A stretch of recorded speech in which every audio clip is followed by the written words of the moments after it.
안녕하세요. 오늘은 많은 분들이 아마 공감하실 것 같은데 자세 문제 있잖아요. 그중에서도 특히 등 중앙부랑 또 하부 승모근 강화 여기에 대해서 좀 더 깊이 파고들어 보려고 합니다. 어쩌면 예전에 저희가 살짝 언급했을 수도 있는데 오늘은 이걸 좀 제대로 파헤쳐 볼 가치가 있을 것 같아요. 나도 모르게 이렇게 등이 굳고 어깨가 안으로 말리는 느낌. 이거 익숙하시다면 오늘 내용이 특히 흥미로우실 겁니다. 네, 맞아요. 보통 자세를 바로잡는다 이러면 그냥 가슴 펴고 허리 세우고 이런 거 많이 떠올리시죠? 근데 오늘 저희가 주목할 부분은 우리 몸에 어떻게 보면 숨겨진 지지대랄까요? 등 중앙이랑 그 아래쪽 근육이에요. 아, 숨겨진 지지대요? 네. 특히 그 중부 및 하부 승모근이 약해지면요. 이게 마치 건물의 기초가 약해지는 것처럼 자세 전체가 그냥 앞으로 훅 기울어지기 쉬워요.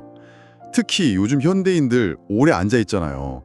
이게 이 근육들이 힘을 쓸 기회를 자꾸 뺏어서 점점 약해지게 만드는 거죠. 맞아요. 저도 컴퓨터 앞에 진짜 오래 앉아 있으면 어느새 그냥 목은 앞으로 쭉 빠지고 등은 이렇게 둥글게 말리고 이게 바로 그 등 근육 문제랑 관련이 깊다는 거군요. 그 자료에서 아주 구체적인 운동법 하나 나왔잖아요. 바닥에 엎드려서 팔을 이렇게 위로 드는 거 언뜻 보면 되게 단순해 보이는데 이게 그냥 팔 운동이랑은 다른 거죠? 어떻게 다른 건가요? 네, 좋은 질문이세요. 핵심은 팔 자체를 들어올리는 그 힘 말고요. 견갑골, 우리 날개뼈 있잖아요. 그 날개뼈를 딱 안정적으로 잡아주는 중부랑 하부 승모근을 의식적으로 쓰는 데 있어요. 아, 의식적으로? 네, 팔 힘으로 그냥 번쩍 드는 게 아니고요.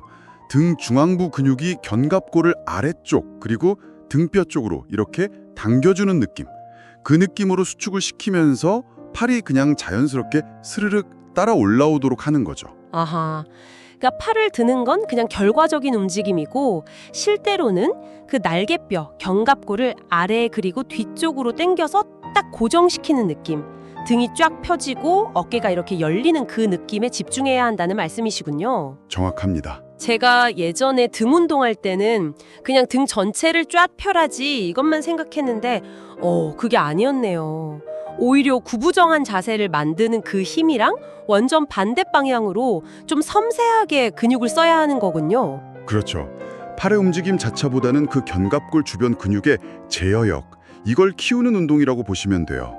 이게 바로 자세 개선의 핵심 열쇠 중 하나죠. 여기서 진짜 흥미로웠던 게요. 이 등 중앙부 운동이 그냥 등 자세에만 좋은 게 아니라 우리가 맨날 불편하다고 느끼는 목이랑 어깨 건강에도 직접적인 영향을 준다는 거였어요. 그 하료효과 개념이요.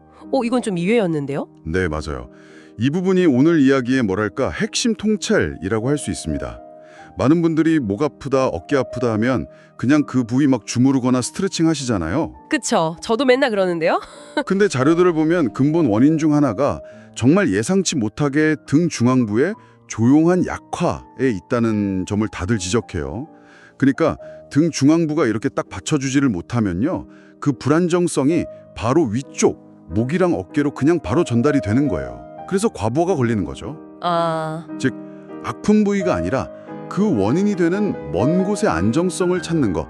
그게 어쩌면 더 근본적인 해결책이 될 수 있다는 이야기입니다. 이야, 무슨 강상류에 댐을 튼튼하게 지어야 하류가 안정되는 거랑 비슷한 거네요. 와, 이거 진짜 중요한데요.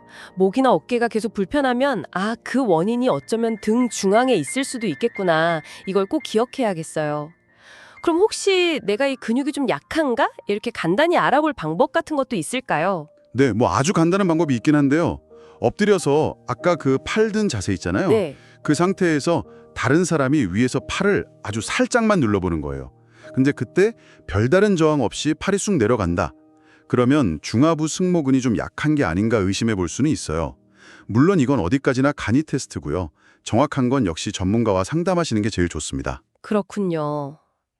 그럼 이 운동 어느 정도 강도로 해야 좀 효과를 볼 수 있을까요? 솔직히 엎드려서 팔만 드는데 등 중앙 근육을 막 의식적으로 써야 한다니 저 같은 초심자는 그 느낌 찾는 것부터가 쉽지 않을 것 같은데요? 약간 걱정도 되고요. 네, 처음엔 당연히 쉽지 않을 수 있습니다.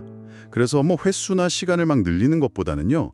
정확한 자극을 찾는 데 먼저 집중하시는 게 중요해요.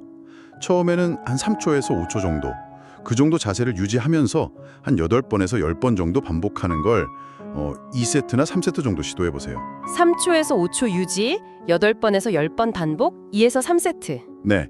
근데 진짜 중요한 건 그 견갑골 주변 근육이 사용되고 있구나 하는 그 섬세한 느낌에 집중하는 거예요. 팔이나 어깨가 아니라 딱 등 중앙부에 힘이 들어가는 느낌이요. 아, 느낌. 그리고 만약에 하시다가 통증이 느껴진다. 그러면 바로 멈추셔야 하고요.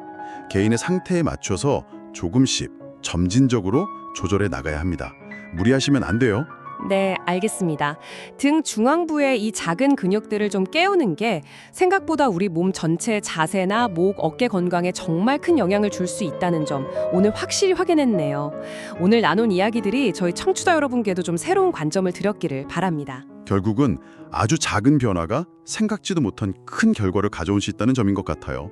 여기서 한 걸음만 더 나아가서 이런 질문을 던져볼 수도 있겠죠. 오늘 저희가 알아본 이 특정 근육 강화 운동에 더해서 일상 속의 아주 사소한 습관들 있잖아요. 예를 들면 앉아있을 때 1시간마다 잠시 어깨를 뒤로 쫙 젖혀서 스트레칭을 한다거나 아니면 그냥 의식적으로 배에 살짝 힘을 주고 앉는 습관 같은 거요. 네네. 이런 작은 습관들을 더했을 때 과연 자세 개선에 어떤 시너지 효과가 나타날 수 있을까? 우리 몸에 이런 작은 노력들이 모여서 만들어낼 수 있는 긍정적인 연쇄 반응 같은 거 있잖아요. 그런 걸 한번 상상해 보시는 것도 좋지 않을까 싶습니다.